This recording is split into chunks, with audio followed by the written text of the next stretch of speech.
Today, Donald Trump appeared in front of the cameras multiple times, and it didn't exactly go smoothly.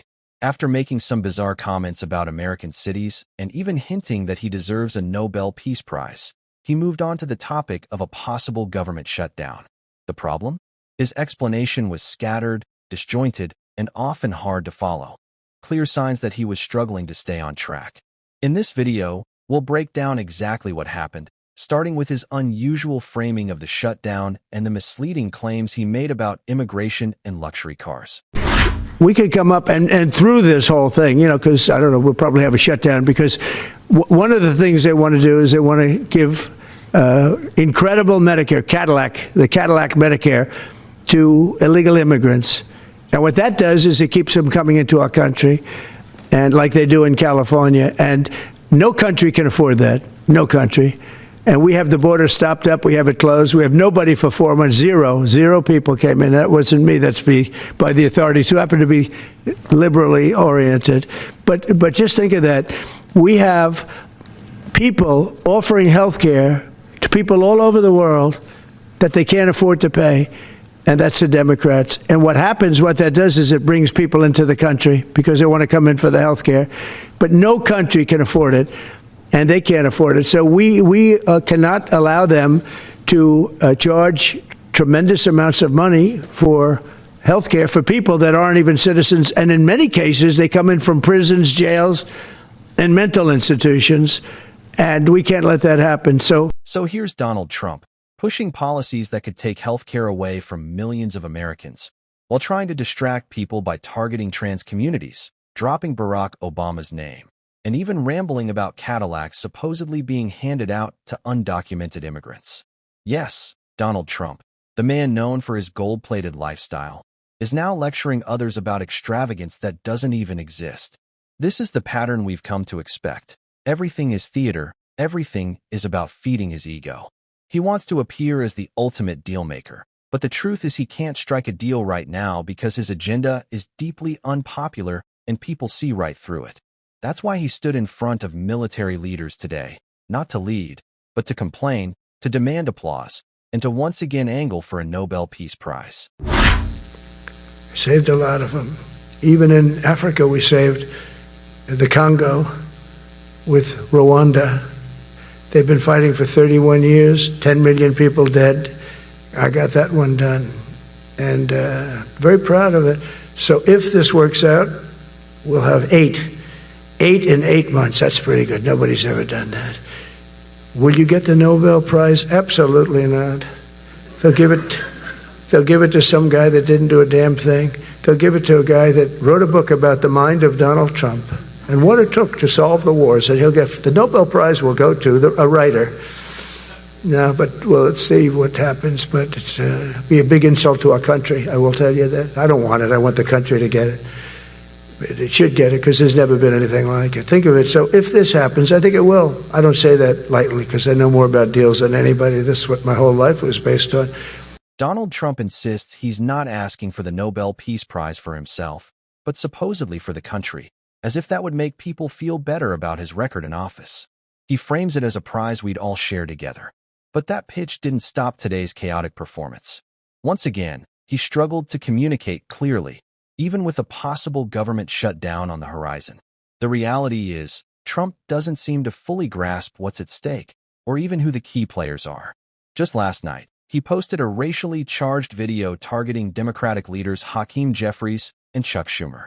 Yet when he tried to bring it up today, it was obvious he could barely remember what he had said, even mixing up names in the process. By 1/4%.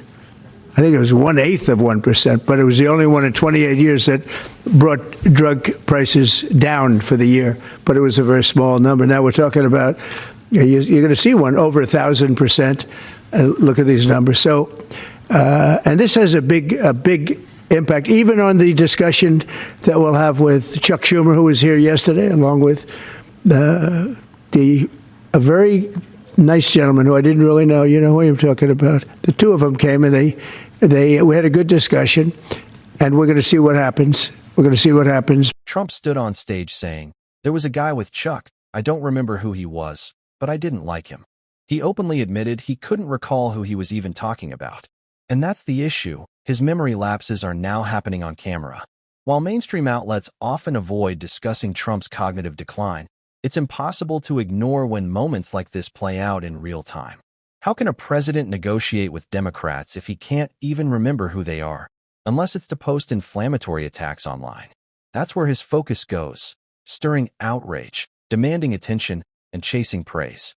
The reality is, Democrats should use this moment to hold Republicans accountable for the looming shutdown, because Americans can see exactly where the blame lies. Trump isn't governing. He's fixated on himself and on attacking his political opponents. And as we'll hear next, he even escalates his rhetoric by framing it as a kind of war. What they've done to San Francisco, Chicago, New York, Los Angeles, they're very unsafe places, and we're going to straighten them out one by one. And this is going to be a major part for some of the people in this room. That's a war, too. It's a war from within. Controlling the physical territory of our border is essential to national security. We can't let these people in. If you live in New York, San Francisco, Chicago, Los Angeles, or really any major blue city, Donald Trump has now positioned himself as though he's declaring war on you. He and his allies insist it's unfair to call them authoritarian. But their own words and actions tell a very different story. While J.D. Vance complains about memes and Gavin Newsom mocks them, Trump is standing in front of generals using the language of intimidation. And there's a reason for that. He wants the military politicized, because it gives him the image of power he can use to pressure opponents.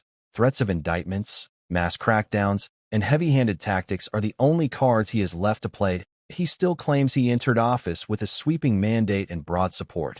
But that moment has long passed. Instead, he blames Democrats for obstruction even when Republicans control much of Washington. And his unpopularity is climbing higher than ever. That frustration is why he lashes out, not only to distract from policy failures, but also to bury scandals he can't escape. At one point today, he even rambled about how much people supposedly love his autograph, as if that matters more than the crises facing the country. What actually matters now is that Democrats don't fold under pressure, that leaders like Chuck Schumer stay firm, and that we don't settle for symbolic gestures. Congressman Jamie Raskin has already explained how to fight back against Republican brinkmanship in this shutdown battle, and why it's so critical that Democrats do exactly that. Hey everybody, it's Jamie Raskin, and I'm sending a message to all of my constituents out in Maryland's beautiful 8th District. I'm here today with every Democrat in the U.S. House of Representatives. We've come here to try to keep the government open, despite Donald Trump's hell-bent determination on closing the government. So our Republican colleagues are on vacation. They're strewn all over the country doing who knows what. They've canceled votes here, and it's only the Democrats who've shown up for work because we want to keep the government open. But as you know, because I've got tens of thousands of federal workers and contractors in my district, plus everybody's paying attention to what's going on. They've been trying to dismantle federal programs and agencies ever since they got in January. There's been a massive assault on the rights of federal workers. There have been massive unlawful firings of the probationary workers. For example, there have been RIFs where they don't comply at all with the requirements of a RIF, including the protection of veterans. And we've been beating them in court in a lot of ways, but still they have done massive damage and wreckage to the government of the United States, to the federal workforce, and to the ability of our people to get the services and the programs that we all need. So now they want to just shut the government down because they would prefer to shut the government down completely than to deal with the fact that they've created a major healthcare crisis in the country by stripping millions and millions of people of Medicaid health coverage, by voting to destroy Affordable Care Act tax credits and remove those from millions of people who need them. And the Democrats have just said, no way. You control the House, you control the Senate, you control the White House through all of your gerrymandering and voter suppression tactics. If you want to keep the government open under those circumstances where you are cheating the American people out of health care, which is a right and a necessity for our people, you're going to have to do it on your own. So come on back and why don't we negotiate? But they're not interested in it. They only are interested in the government to the extent that they can profit from the government, because it's a money-making vehicle for the president and his family and their administration. They don't give a damn about the government as the rest of us need the government. They don't care about Medicaid and Medicare and Social Security and what the vast American middle class and working class depend on. So they're just going to go ahead and shut it down. But we say it's not too late. They will be punished by the electorate. They will be punished by the American people for what they are doing. Come on back to Washington. Join us. We've got a continuing resolution we're going to put on the floor to keep it open. And we are going to do that today. We want to be able to vote on that. Come on back to Washington.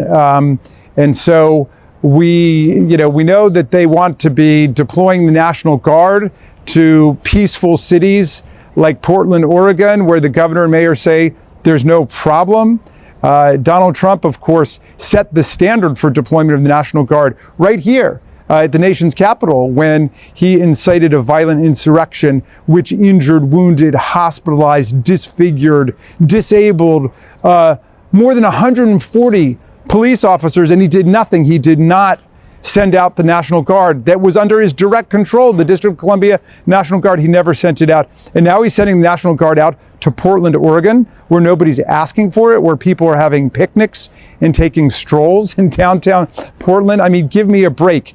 Anything to distract from the fact that they are dismantling the healthcare of the people, and now they're about to completely shut the government down that they've been working to dismantle piece by piece. I've been standing with the federal workers at the Agency for International Development, AID. I've been with the workers of the Consumer Financial Protection Bureau, CFPB, the workers at the Department of State, the workers at the Department of Education, our people at NIH when they tried to cut billions of dollars out of medical and public health research grants that fuel scientific innovation and medical breakthroughs in the country. I've been standing up with the workers at the Food and Drug Administration all across the federal government, and now they're going to try to just shut the entire thing down. It's a very dangerous moment for American constitutional democracy. We tell our Republican colleagues, come on back to Washington, do your job. Let's get to work. Let's figure out a way through this crisis, and let's restore the healthcare rights and the benefits of the people. Let's get democracy moving in the right direction again. Thanks for tuning in. This is a moment that calls for real courage and absolute clarity that we need to be direct about who is failing the American people. And it's clear where Republicans and Democrats stand. Democrats believe health care is a basic human right, not a luxury to be compared with a fancy car the way Donald Trump frames it. For him, protecting families from crushing medical debt in the wealthiest nation on earth is portrayed as extravagant. But for ordinary Americans, it's about survival. That's why this moment must be used to highlight the failures of Donald Trump and the Republican Party, showing exactly why they cannot be trusted to govern responsibly. And it's a message we must carry into the midterms and beyond. If you want to support that work, hit subscribe, drop a like, and if you made it to the end, leave a blue heart in the comments.